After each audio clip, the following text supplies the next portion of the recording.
Eps, salut toi, bienvenue dans le monde de Scoodle Play. Choisis ton avatar et pars à l'aventure. Je suis déjà connecté, donc juste pour information, pour se connecter en tant qu'élève, c'est extrêmement facile, dans le sens où c'est l'administrateur qui crée la classe, un administrateur au sein de l'école, et chaque enfant reçoit un code de 3 chiffres. Et c'est avec ce code de 3 chiffres qu'il peut se connecter. Donc ici, je suis dans le couloir, j'ai déjà mon avatar. Ouvrir la garde-robe. C'est dans cet espace-ci que je peux donc personnaliser mon avatar et décider d'acheter différents éléments. Par exemple, je vais acheter ce dessus-ci.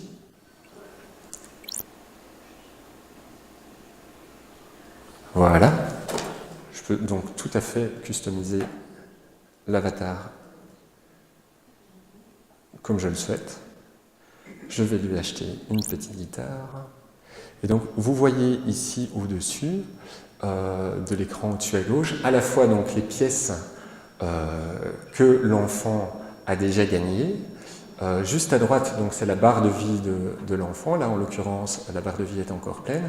Et juste en dessous, donc c'est le classomètre. Si je veux maintenant donc décider de nourrir l'avatar, bon là en l'occurrence, sa vie est déjà remplie,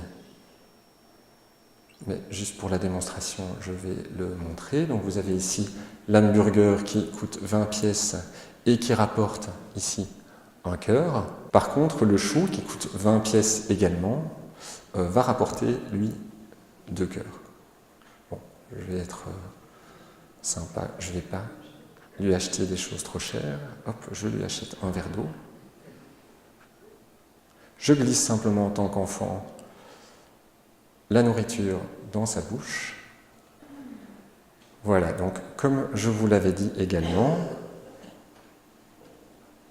ici, une fois que le casier est ouvert, je peux voir donc sur le côté droit les tâches que l'enfant a reçues, les livres qu'il utilise, donc là en l'occurrence Azimut et Tip Top 3A, 3B, et des exercices d'entraînement. Vous voyez ici que le classomètre est déjà à 45 sur 48, donc on est vraiment fort proche de la récompense, en sachant qu'au niveau des résultats, enfin au niveau des récompenses, pour chaque exercice interactif, pour chaque série réalisée, donc l'enfant reçoit un nombre de pièces, il va recevoir un nombre de pièces pour chaque bonne réponse qu'il a effectuée, et il va également recevoir un certain nombre de pièces simplement pour le récompenser d'avoir réalisé la série. Au niveau des récompenses de classe, il gagne un Scoodle, comme on l'appelle, à chaque fois qu'il termine la série. Donc, je vais lancer un exercice interactif. Vous voyez ici que l'enfant voit vraiment bien les différents niveaux de difficulté des séries d'exercices de cette leçon-ci. Donc, voici la première question. Au niveau des exercices interactifs, on a vraiment voulu faire en sorte de scinder fortement le côté fun qui se retrouve tout à fait dans la plateforme et le côté exercice interactif où il nous semblait nécessaire que les enfants puissent directement voir, avoir un aperçu très clair des opérations à réaliser. Donc je passe à la question numéro 2. Vous le voyez également au-dessus, il y a un bouton qui permet de lire l'énoncé à voix haute. Alors ce bouton qui permet de lire l'énoncé à voix haute, l'enfant doit le sélectionner, doit cliquer dessus pour le lancer à partir de la 2e primaire. En première primaire, l'énoncé est lu automatiquement. Donc si je fais une faute, je vois immédiatement donc un conseil qui est proposé à l'élève et donc je peux réessayer. Je vais faire une faute exprès.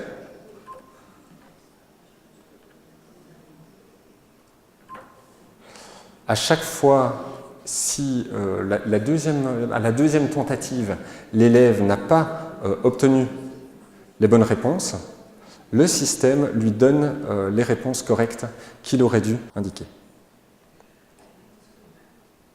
Donc vous voyez qu'en termes d'interaction, de type d'interaction pour l'élève, on a vraiment essayé de faire ça le plus simple possible, c'est-à-dire qu'il y a des exercices où l'élève doit, comme c'est le cas ici, relier. Il y a des choix multiples. Il y a également des exercices de réponse lacunaire, où donc l'élève doit indiquer réellement la réponse. Voilà, là, vous le voyez, c'est un peu le hasard que les bonnes réponses se retrouvent en face l'une de l'autre, parce que c'est le système qui les mélange à chaque fois. Voilà, donc là, en tant qu'élève, je vois que j'ai gagné donc 11 pièces et un Scoodle. Au niveau des exercices d'entraînement ici, l'élève a également donc la possibilité de s'entraîner, de faire des multiplications, des divisions, etc.